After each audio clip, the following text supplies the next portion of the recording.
आज वज़ीर आज़म की कुर्सी पर बैठकर रियासती अदारों को इस्तेमाल करके इस किस्म की गुंडागर्दी, बदमाशी और रियासती दहशतगर्दी कर रहे हैं। और ये कौन से ठोस सबूत हैं, ये कौन से ठोस शवाहिद हैं जो फवाद चौधरी को तो मिल जाते हैं, लेकिन वो हमजा, शहबाज शरीफ या शरीफ खानदान जिनके खिलाफ केस होता है उनके सामने नहीं रखे जाते, वो किसी कोर्ट में नहीं रखे जाते, वो किसी इन्वेस्टिगेशन के दौरान नहीं रखे जाते। अगर कोई ठोस सबूत है तो नैब को चाहिए कि वो पेश करे। कौन होते हैं शहबाज गिल नैब की तर्जुमानी करते हुए, कौन होते हैं फवाद चौधरी नैब की तर्जुमानी करते हुए, किस तरह इन्फ्लुएंस कर सकते हैं तर्जुमान पंजाब हुकूमत नैब के डायरेक्टर को।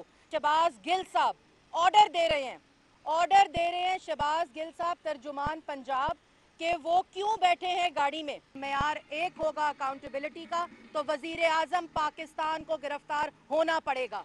अगर मेयार एक होगा तो जहांगीर तरीन को गिरफ्तार होना पड़ेगा। अगर मेयार एक होगा तो अलीमा बाजी को गिरफ्तार होना पड़ेगा।